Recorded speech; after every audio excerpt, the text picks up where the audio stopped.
All right, everybody. My guest today is an entrepreneur who has founded multiple group travel businesses. After entering the tourism industry as a part-time travel agent, she launched a company specializing in group trips to music festivals and events, then another that hosts group retreats across the Caribbean. Now she's the driving force behind the Group Travel Academy, an organization that empowers travel agents to find success planning and selling group trips. Tamika Carter, welcome to the podcast. Thank you so much, Brian, for having me. I'm so excited to be here. I am so excited to have you here. Your story in travel is so inspiring and so interesting, so unlike other stories I've heard. Can you give our listeners the brief version of how you found your way into travel? Because you didn't start here, did you? I did not start here, not at all. I actually kind of fell into the travel industry. It wasn't a dream of mine or a passion or anything like that. But going all the way back to high school, right? I'm Mm. dating myself now, but going all the way back to high school, I was the chairperson for the new student committee at my school. And so any refugees that came to our high school or any exchange students, I was always the first person that they would meet coming to the school. And it just so happened that we had an exchange student from Holland my senior year, and she and I were very close. We became very good friends. And one day she said, Tamika, you should try this exchange student thing. And I didn't even think, coming from a small town in southwestern Virginia, that would even be an option for me. Never even crossed my mind. And I thought only people came to us, not that the U.S. people went to other countries. Mm. And so to make a long story short, she brought me a video. I watched the video. I took it home, shared it with my family, and ended up living in Tasmania, Australia with a host family for a full year and Wow. did an extra year of high school. And it was at that point that I was like, you know what? I love being engulfed in other cultures and other experiences, and I want to do this more. Yeah. So that's how I got interested in travel. When I came back home, I went to college, graduated from college, and gifted myself a trip to the Bahamas for my graduation. And that is when I fell in love with island life. Mm. And so at that point, I was like, you know what? I want to travel more. I don't have the money to do it, as my daughter says. She calls it being a broken heir. So I was a broken heir, right? So I couldn't afford to travel. So I had two choices. I was like, I can either become a travel agent or a flight attendant. And I didn't want to be a flight attendant. So even though I was working full time, I decided to look into becoming a travel agent. And I started moonlighting like most of us do in this industry, and just kind of operating a travel business on a part-time basis in the evenings after work. Mm. Yeah, that's incredible. And obviously that worked out for you. When you and I talked a while ago, you told me that you tried a number of different paths into the industry that ended up not working out.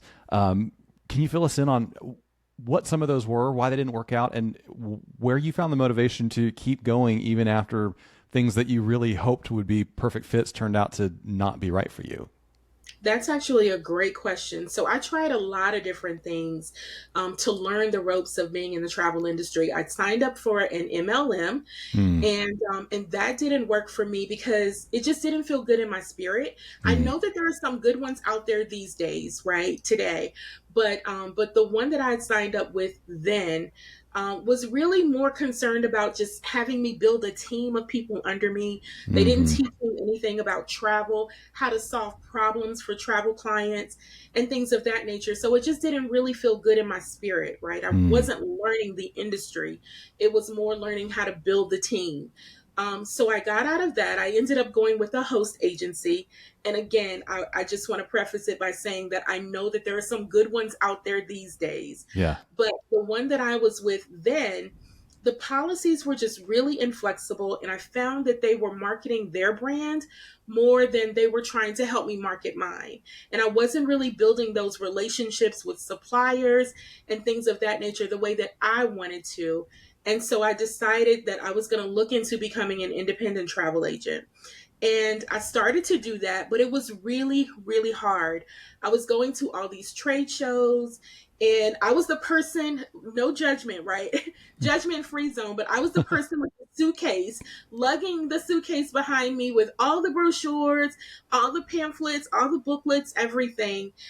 Because excuse me, because I just had no idea of what direction I wanted to go or what I wanted to sell or who I wanted to serve. So I just collected everything and just tried to learn as much as I could.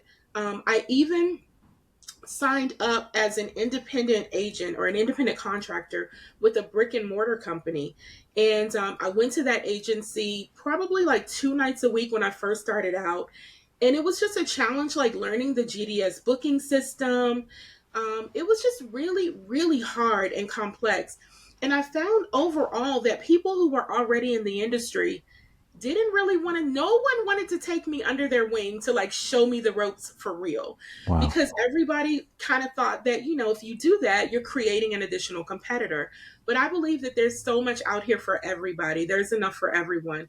So none of those avenues worked for me, and honestly, I almost gave up. But my mom asked me to put together a group cruise for our family.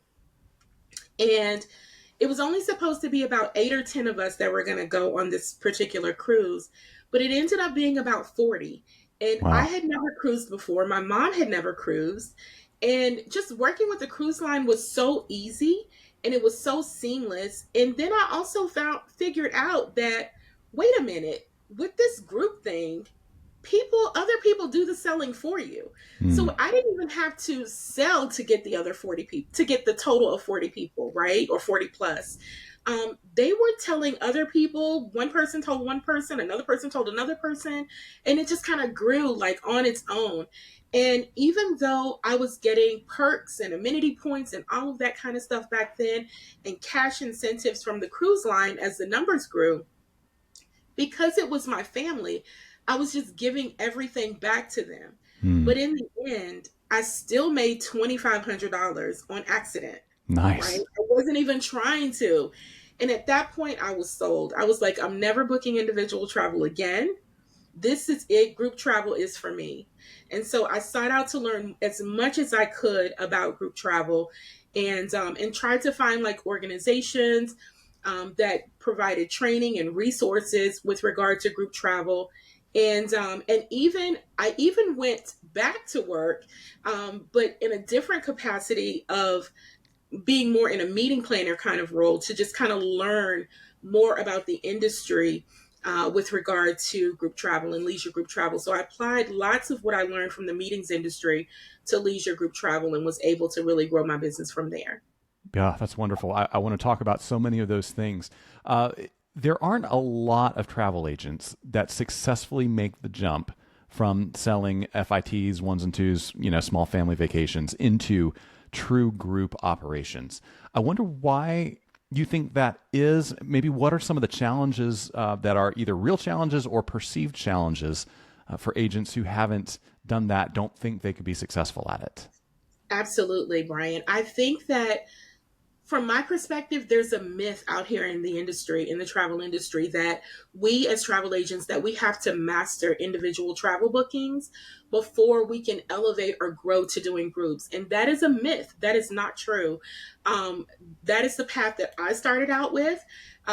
But it's so not true, because really you can start out with group travel and you can either just have a group travel business and sustain your business from there, or you can use your group travel business to funnel down to individual clients who will want you to book individual trips for them, because they can see what a great job you did on the group trip that they experienced with you. So I think it's really just the myth that's out there. And then I think a lot of agents start out just like I did with booking individual travel. They get confused, they get lost, they get overwhelmed, and they fall into what I call this gap of overwhelm and burnout, just Hmm. like I did, where you just want to just give up. You just start to think that this isn't right for me, that this is not the right industry for me, this is too difficult. I don't want to be on the phone all day dealing with what I call travel lookers and not Hmm. travel bookers, right? And so I think we just have a tendency to get to that point and we just burn out and we give up because we think that there's no hope. Hmm. Now, I think there are some agents hearing you and they're thinking, well, I recognize that feeling of getting calls all day and night and being burnt out. Mhm. If I'm feeling this burnout trying to handle, singles, couples, and small families, how much more difficult is it going to be to handle a group of 40? I mean, that just sounds enormously hard. Walk them through how that works and how they can do it in a way that is sustainable and healthy and maybe even fun. Absolutely. So the thing about group travel is that you're dealing with one person typically. If you're working with affinity groups, you're dealing with one person that you're planning the travel with, and you're planning an amazing group getaway for, and they're just bringing all of those other people along with them, right? Hmm. So that is the key, is to work with one person and have them bring other people along with them to fulfill your group trip. The other thing is, we use a term called magnet group trips, right? Where the group travel leader or the group travel agent is the leader of the group. Hmm. And so that means, like, for example, with me, I can lead my own group and I can plan an amazing itinerary one time, Yeah. right? That's an amazing experience. And I can invite other people to just come along with me for that experience. So you're not necessarily on the phone dealing with these travel lookers consistently. The other thing that I want to add about that is, with group travel, there is an opportunity to eliminate so many of the challenges that are out there with regard to individual travel bookings, because a lot of times we get calls from people with regard to individual travel and they don't know where they want to go. They Hmm. don't know when they want to travel. They don't know the geography. They have no idea about the budget, right? And why should they? Because we're the travel agent, we're the expert, not them. Yeah. But the good thing about group travel is that you can tell them where to go. Hmm. You can tell them when to travel. You can tell them about all of the experiences that they will have on that particular group trip, and just create an exciting itinerary that you just sell over and over and over again. Yeah, that makes a lot of sense. So you kind of hit on the two different main formats of the way an agent can sell group travel. You are either working with an affinity group and a group leader, or you kind of become the group leader yourself on that magnet trip you talked about. Can you give us a general comparison on how the economics of those two work out? Are they similar, or are there economic advantages to taking on all the additional work of being the group leader yourself? It really just depends, I believe, on the person and the personality of the agent who's actually planning the group trip, right? So I believe that if you're somebody who's more introverted, that it may be easier for you to go out and work one on one with affinity group leaders, Hmm. and to bring those group leaders and those groups to you. However, if you're the person who's like, the life of the party, and people are always asking you, where are you going next? I want to go. And you just have a natural way of bringing people together. And you can do that in a way that's bringing like-minded people together. Then it makes a great opportunity for being a magnet group leader as a travel agent and putting those magnet group trips together. But Brian, in our program, we have a program called the Group Travel Business Boot Camp. And one of the things that we teach in that boot camp is another business model. And Hmm. it's called the massive group travel business model, where you Okay. use magnet groups plus affinity groups equals successful, sold out, iconic vacation experiences. Wow. And so the way that that works is, you put together as a travel agent an amazing group travel itinerary to a destination as a magnet group, where you, as the travel agent, are the leader of that particular group. But then you use affinity groups and affinity group leaders to fill that space for you, right? Hmm. So it eliminates a lot of the pressure off of the travel agent to have to find people to fill that group trip. But Ryan, it also eliminates the pressure for the group leader, for the affinity group leader, because 9 times out of 10, they're not going to have to call you if they don't get enough people to Hmm. fill that trip, and you're not going to have to cancel that trip, because it doesn't matter. Let's say, for example, you have 20 rooms, right? So typically 10 rooms is, the minimum that's required to be considered a group for a hotel or resort, right? Hmm. So if you're working with affinity groups, and let's say you have an affinity group leader who's only able to fill 5 of those rooms. Well, guess what? It's still a magnet group trip that you're hosting. So you're going to have your own individual travelers that's going to be going on that trip.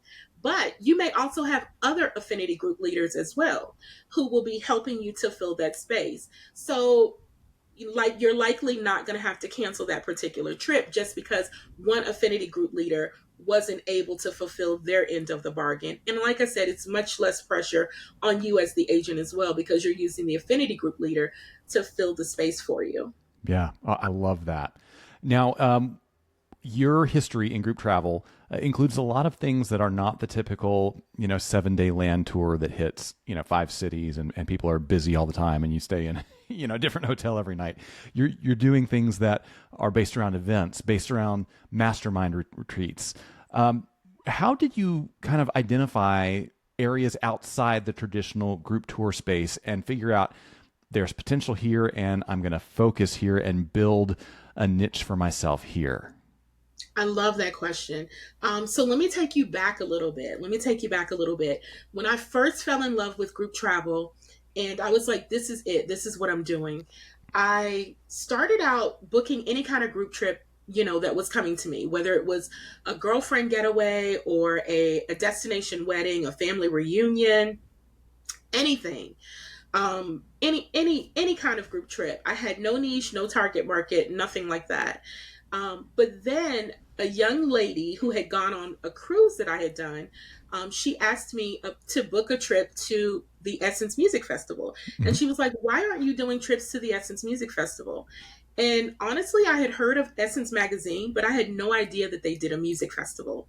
So I looked into it because she requested it. And she said, if you do this, I'll bring people because I know people who want to go. And so I looked into it. I put together the trip to the music festival. And honestly, Brian, it was like not the best experience Mm. at all.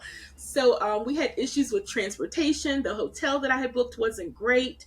But I used that opportunity at that particular festival to scout hotels while I was there, to figure out a better way to transport my clients to and from the airport.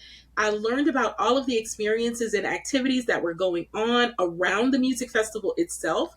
And the following year, it was on point and it totally blew up from there. So I went from about 22 travelers on that first trip to about 80 travelers on the next one. And then that was something that I was growing every year. So it actually grew to like hundreds of people Wow. going on that particular trip. So really just from that experience, listening to a client and putting together something that she requested.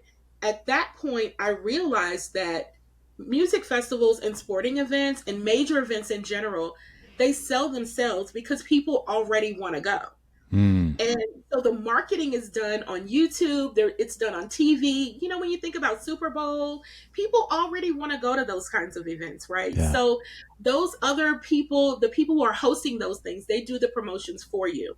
So that side of the business was really growing, and the other side with regard to the family reunions, destination weddings, and so forth, it was okay, but I was seeing really big numbers with the major events, so I decided to make that my focus. And so that was all I did, and that's how my group travel business, truly blew up. Then I kind of outgrew my target market. I grew Mm. up, right? I'm much older now, and so I wanted to do something different, and I also wanted to give back to the industry what I didn't find coming into the industry. So Mm. people had asked me, Tamika, how did you get into this? I want to do this. And at first I was like, you know what? I'm not telling all my secrets, kind of treating them like people were treating me. And then I said, Tamika, you're leaving money on the table, right? Let's look into this more. And I was looking for something different to do anyway. So I decided to create an organization for people who wanted to learn group travel. And that was the International Group Travel Agents Association, which we rebranded a few years ago into the Group Travel Academy. So as we rebranded, and I was going through like all of this coach training and so forth on business coaching, I was surrounded by other business coaches and life coaches all the time, whether it was on Zoom, whether it was at in-person conferences or meetings and so forth. And every time I introduced myself in this circle, people would always come to me and say, "Oh my God, you teach group travel? I want to take my people somewhere. I have a following. I want to take my people somewhere." And at first, once again, Brian, I was like, "No, I don't sell travel anymore. I don't do that. All I do is teach travel now." And then again, it hit me, Tamika, you're leaving money on the table. Hmm. So as you can see, I don't like leaving money on the table. So I took that information from hearing from all of these other business coaches and life coaches in other industries that I was around all the time, and I'm completely surrounded by even today, all the time. And I said, you know what? I got to do something about this. So from that point, I founded Caribbean Mastermind Retreats, which is a totally different and totally unique group travel agency that specializes in travel to the Caribbean for business coaches and life coaches who want to take their clients away for transformation. Yeah, that sounds amazing. I have a mastermind group I'm a part of as well. And wouldn't you know, whenever there's an event, they're always looking at me like, Brian, are you going to book the travel for us? I'm like, guys, I'm not even a travel agent, but yes, I will. I will take care of this. So what a great service for people in that area. So you mentioned earlier you kind of looked to the meetings industry to help you figure all this out and to educate yourself. A lot of people in group travel, I think, really don't pay attention to meetings. They're two, worlds that overlap a little bit, but not always a whole lot. So I'm curious, what were some of the great lessons you learned from the meetings industry that you think other people in leisure group travel should be learning as well? Oh, absolutely. There is so much to be learned from the meetings industry, particularly with regard to hotel and resort contracts, the Hmm. language, the legal language to look for, and how to protect yourself legally. That is very heavily discussed in the meetings industry. So I definitely think that's one of the main things that can be taken from the meetings industry. The other thing is with regard to food and beverages, right? And whether or not you should have food and beverage events like at the resort or at the hotel that you're using for your leisure group trips, and how to negotiate that things and just how to those things and how to make a decision with regard to whether or not you should host your food functions offsite or onsite.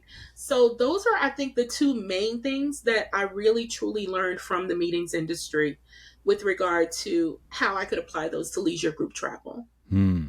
So if I am a group travel leader or sort of a solopreneur tour company, and I'm negotiating with hotels and they give me a contract, are you saying that I have the option or even the authority to go back to them and say, I don't like these things in your contract, I want to change them? You absolutely do. Wow. Everything is negotiable. Yeah. Everything is negotiable. That is worth the price of admission on today's episode right there. That's going to be helpful for a lot of folks. So, you don't like leaving money on the table. And I have heard you say before that you think a lot of people in group travel are leaving money on the table. Can you give us some ideas about those missed opportunities that you're seeing and what people should be doing to close those gaps and make sure that they are being as profitable and as successful as possible? Absolutely. I think the main thing, there are two things. One thing is I think people as travel agents, we need to get out of our own backyard. Hmm. And what I mean by that is we cannot build our businesses on the backs of our families and friends. Hmm. And that is because our families and our close friends typically will travel with us, once or twice, but then they're not going to travel with us consistently. So we need to get out. We need to expand our businesses. We need to start reaching out to people who are not in our backyard, whether regionally or nationally or even internationally. Reach out to people who want to experience the trips and the travel experiences that we put together. The other thing that I think is really important kind of goes back to the story that I was sharing about my transition from just group travel in general to music festivals and sporting events. And that is, I think people tend to get FOMO when it comes to being in the travel industry and being a travel agent. They have fear of missing out. They think they want to serve, they think they should be serving everyone, when Mm. in fact, what they should be doing is solidifying themselves as an expert by identifying a clear niche and target market of people that they want to serve, because this will make them an expert in the industry, and it will also help them to be able to turn down business that they don't want. And it Mm. helps them to say, I don't versus I can't, right? Yeah. So, for example, for me in my current business, it's Caribbean Mastermind Retreats. I told you before, I fell in love with the islands. I love the islands. So, I'm not going to overexpose myself trying to learn about every destination in the US and Europe and South America and Africa. It's too much. The world is too big. I focus exclusively on the Caribbean. I focus exclusively on business coaches and life coaches, and that is it. I'm not hard up for business. Mm. But also, people don't come to me and ask me to plan a retreat in Utah, Right. because the name of my business is very clear. The niche and target market that I serve is also very clear. And most of the business that I get comes from word of mouth. So I rarely even have to do any marketing for that. And in the community that I am in, with regard to the business coaches and life coaches, they see me as the expert for group travel for business and life coaches around the country. Yeah. I love that. Can you give us some examples of other places that maybe people should look for opportunities? So things that you say, well, this is not my area of interest or expertise, but here are some places where there are potential that other agents or tour company owners maybe ought to be thinking about.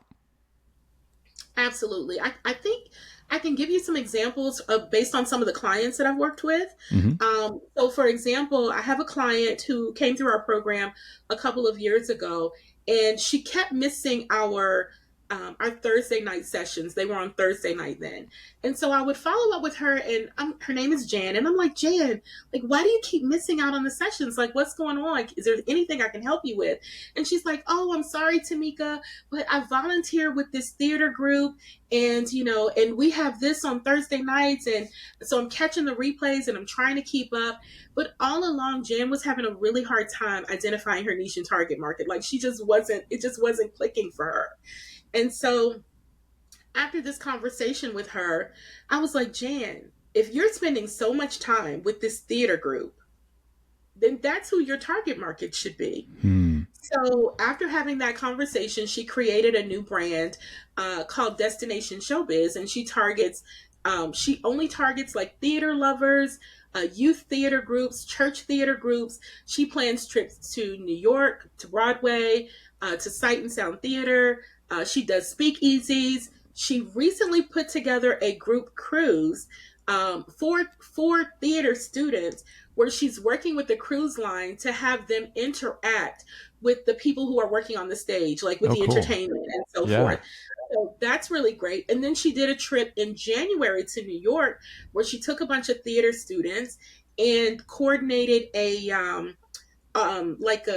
classroom type of environment with an acting coach in New York, in the acting coach's studio, where the students learned how to audition for a commercial. Wow. So like, that's just one opportunity of thinking outside of the box, where she's now an expert in this particular area. She knows exactly where to find her people, because, Brian, that's the number one question I get all the time. So where do I find people for my trips? Hmm. Right? So, but because she's an expert and she has identified this niche and target market, she knows exactly where her people are. Yeah. So yeah, so that's one example. I have another student who came through our program. Her name is Samantha.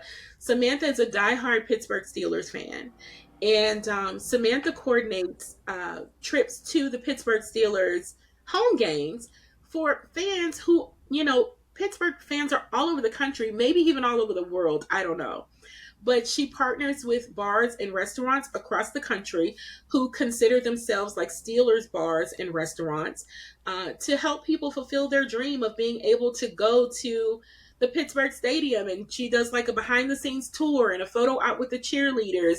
And she gets a former player to come and do like a talk and a photo shoot with the people. And she also started a local Steelers fan club in her area where she does the bus trips regularly to and from those games as well. So I think the opportunity is really about just looking within yourself to see who you are and the things that you like to do. Because if it's something that you love and you're passionate about, you're more likely to stick with it, and then just go from there. Solidify your expertise from there. Yeah. Oh, I love that. Such great advice. So tell us a little bit more about Group Travel Academy. What does the program look like there? At what points can people get involved? What does it look like to participate in that?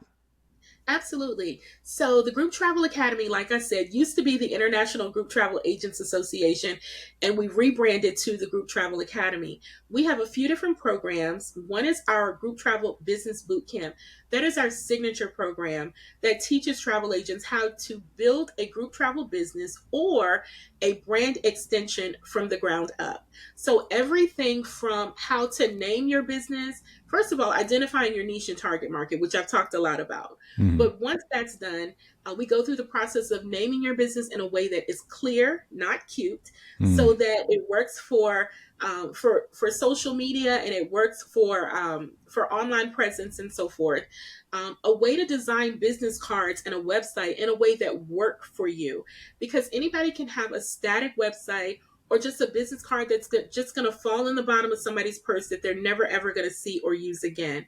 So we go through the process of helping you build those tools and resources and assets so that they work for your business to help you not only attract clients, but also to retain client information so that you can market to them over and over and over again. When you go through the program, we teach you how to build partnerships that work with your business and your brand, that really represent your brand in a good way. And then the process of creating unshoppable travel experiences that will have people coming back to you over and over and over again. And then, Brian, we talked a lot about not leaving money on the table. We focus a lot in the boot camp on profit and really being a profitable business, because if it don't make money, it don't make sense. Because you can serve everybody, you can serve everybody under the sun, and want to introduce cheap travel and affordable travel and all of that, right? Which I'm not against that, but if you're not making money in your business and you're not able to sustain your business, then you can't help anybody, Right. because you're going to be miserable, you're going to be unhappy. And so we do focus a lot on being profitable in the travel business. Another program that we have is called Mastering Group Travel to Major Events. So, like we talked about before, that is how I built and really grew my travel business.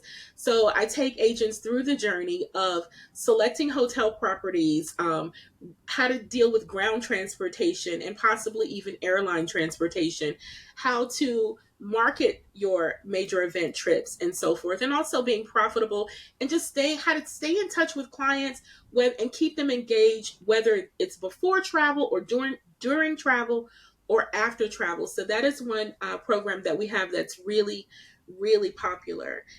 And then we also have another program called Ready to Launch, because once you've been through the Group Travel Business Boot Camp, your business should be ready to launch. So it's all about like actually getting out there, doing trip information sessions, whether they're in person or on Zoom, and then also following up with clients and that sort of thing. So we have a lot going on here. Yeah. So are these programs that people can jump into at any point, or do you have sessions and cohorts that start at specific times during the year? Great question. So we do have an evergreen version of all of those courses, but periodically we do offer a live group cohort that comes with live weekly sessions. Typically, those sessions last for about 8 weeks, where you have unlimited access to me during that time period. And we go through the process, and you're in a group cohort, so it's an opportunity to network and work with other agents as well. In fact, we just started our most recent group cohort last week. Yeah, wonderful. All right. Well, for people who want to find you, follow you, learn more about you, maybe even get in touch and talk about working together, what is the best way for them to do those things? The best way to reach us is to just go to our website. It's grouptravelacademy.com. And all of our social media handles are there as well. So you can follow us on social media. We do have a Facebook group that I think would be interesting to the audience that's called Group Travel Planners United. That is a free Facebook group. So you guys go ahead and jump in there and start interacting with other group travel planners just like you. But there's tons of ways to get involved. I have a YouTube channel, so if you want to check me out on YouTube, just search for me, Tamika C. Carter. There's lots of free content and information there as well, but tons of ways to work with us. Yeah, absolutely. I have seen a lot of that free content, and I will back you up and say that it's some really wonderful stuff. It's really valuable stuff. It's not just, 3 or 4 little tips that, somebody cons you into giving your email address for something that's not that helpful. This is really genuinely helpful material. So I encourage everybody to go check that out. So before I let you go, we have some questions we ask everybody, and these are just for fun. So no pressure. You can just sort of say what comes to your mind. When you travel, do you book a window seat or an aisle seat? Aisle seat, definitely. Yeah. Why is that? I can be a little bit claustrophobic, and then a lot of times I travel with my daughter, and she just commands the aisle seat. I mean, the window seat. So I usually don't have a choice. Although I will say, when I'm traveling with both my husband and my daughter, I'm usually stuck in the middle. No. So what are you going to do? That's the price of getting to travel with family, I suppose. there you go. Yeah. So what's something in your carry-on that you would never travel without? Ooh, that is a good one.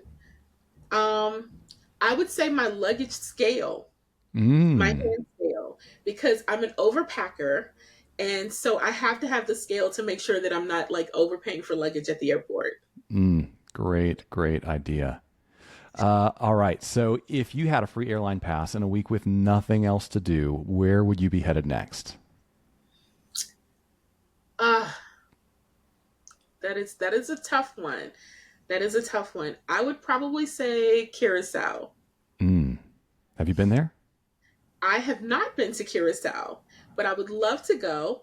And I've sent clients there, and I've done a lot of research on Curacao, and I would actually like to own property there one day. So that is, even though I haven't seen it firsthand, but it's just kind of it's developed enough, but not overdeveloped that it really intrigues me. So that is where I would go Mm. for my week. All right. Life goals. I love that. Last question. What is one thing you have seen or done on the road that you wish you could go back and experience again with somebody you love? This one you stumped me on. Hmm. One thing that I have done on the road, Hmm. gosh, I can't think of anything. Yeah. What are your favorite travel experiences when you do get to take your husband and your daughter? What are the ones that are really special to get to share that time with your family? Absolutely. So, the ones that are really special for me to share with my family are when we get really engulfed, like in the culture with the people who live at a particular destination. For example, I've been to Jamaica probably 22 times. Wow. I really love the culture there, and I have godkids there now. I have friends there. My husband and I have friends there. And, so just being able to go and like go to church there and or go to like someone's fish fry at their house, like those kinds of experiences I really love. Yeah, that's awesome. And that's the kind of thing your daughter's going to remember for a Yeah, long, long time. So, absolutely. I love that. That's beautiful. Tamika Carter, this has been wonderful. Thanks for joining us. We'll have to have you back again to give us lots more great insight on group travel. Please, I would love to come back. Thank you so much for having me.